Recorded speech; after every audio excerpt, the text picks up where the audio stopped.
Good afternoon, and welcome to another adventure of our To All the World Kids Productions. And we are going to start a new series that is called Sabbath Afternoon Activities. Do you love Sabbath afternoons? I love Sabbath afternoons. And so I just wanted to show you some ways that I have found to make Sabbath afternoon fun, and I'll be showing you one idea a week for a while.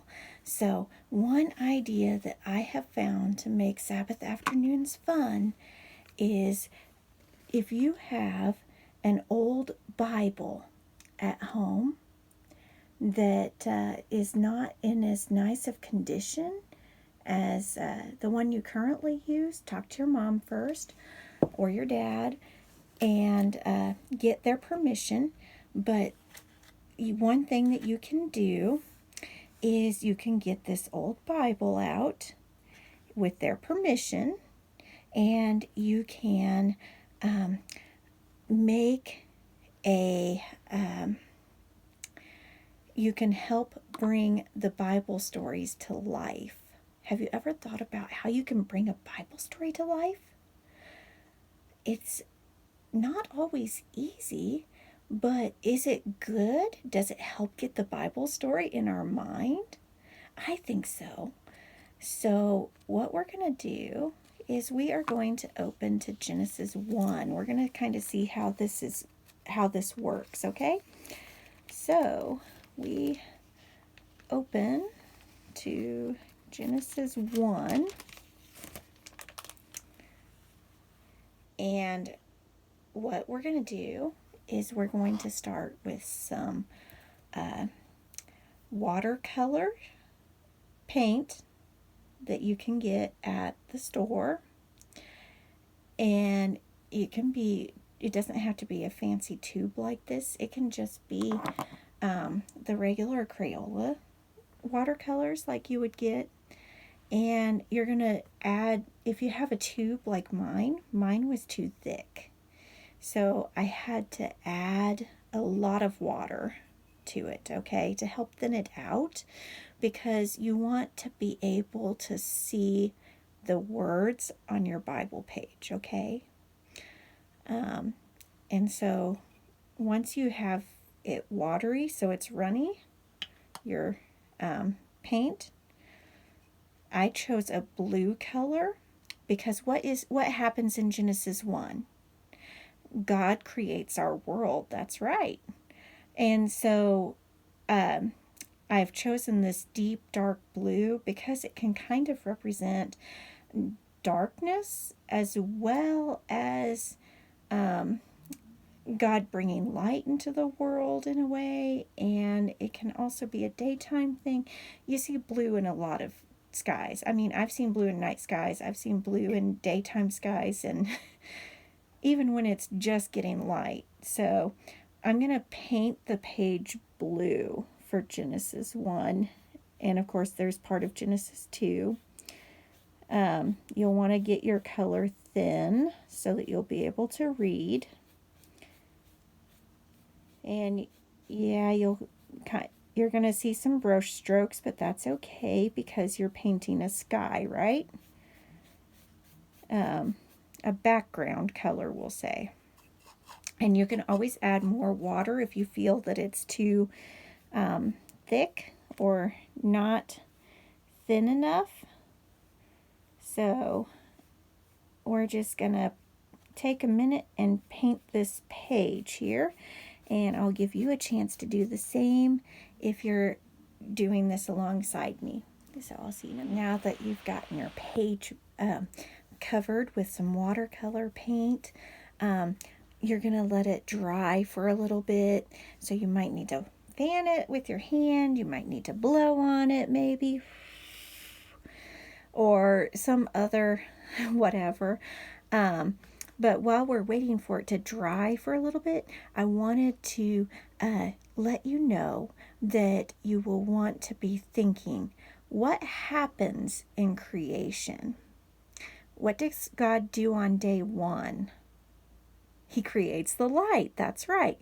So when God created light, it's not the sun, moon, and stars necessarily there, because God does that on day 4, doesn't he? So I like to think of maybe a flashlight type thing, or just lifting some of the darkness so that he can see. And, we might come comparable with a flashlight, a candle, or a match, or something else. So I want you to think, what happens next on day 2? What does God do on day 2? He creates the firmament. What is the firmament, though? Have you ever wondered? That's like our air, and that's like clouds, might be a good way to represent that. And so what would happen on day 3? Do you remember what happens on day 3? God creates the plants, doesn't he? And the trees, and the food, and all this other stuff. And do you know how I know evolution is not true? Because God creates the plants before he creates the sun. And so if God created the plants on day 3 and the sun, moon, and stars on day 4, how are the plants going to live 1,000,000 years in the darkness? Just asking. That's a good way to prove that evolution is not true, or that theory of evolution is not true, because God created the plants on day 3 and the sun, moon, and stars on day 4. And so, on day 1, God created light. On day 2, God created the air, the atmosphere, the clouds, or the firmament. And then on day 3, God created the plants. And then on day 4, God created, yes, the sun, moon, and stars. And then what did God do on day 5? Do you remember? He created the fish and birds. And then what did God do on day 6? All the land animals and all the creeping things, and even man and woman. And then do you remember what God did on the 7th day? That's actually in Genesis 2, verse 3. 1 through 3, maybe. Anyway, God rested on the 7th day. And that's a really nice thing. So what I want you to do while your page is almost dry, I hope, I want you to think about what kinds of things might represent days of creation, because we're going to add a few of these things around the edge of our page near the verses that talk about that. So you might get a candle to represent light and put it on the side of your page by light.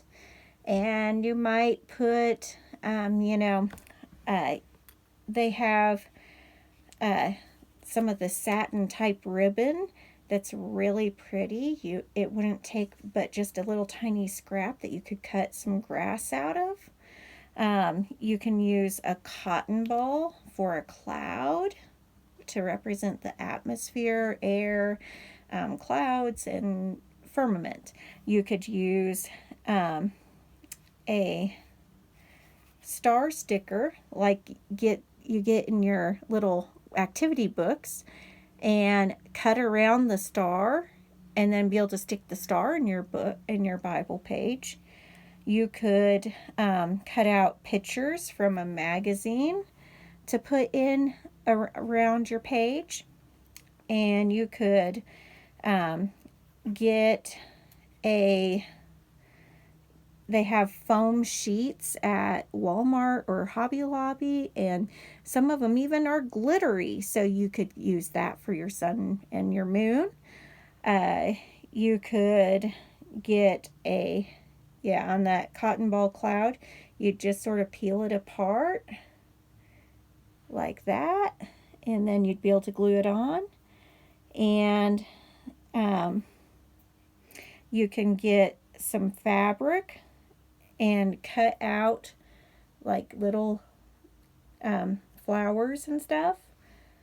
And you could even get some little bitty gemstones to, this one's of a shamrock, a type of grass, clover type thing. And you could even get some little fuzzy animal stickers. This is supposed to be a little bunny. It's kind of hard to see right now, but we're going to hit pause and I'm going to add my stuff and then I'll show it to you, because right now my page is almost dry. So see, that's kind of what it looks like right now. And then I'll join you in just a little bit. Bye. And now I will show you what my completed Bible page looks like. I am going to add my Sabbath part later, but you might see I've added sun, moon, star, and everything on here. And I would love to see yours someday too. So keep working on growing closer to Jesus on the Sabbath hours, and come back and join us again for more ideas next Sabbath afternoon. And so I look forward to seeing you again. Please subscribe to our YouTube channel, like our videos on YouTube, and we'll talk again next time. Bye.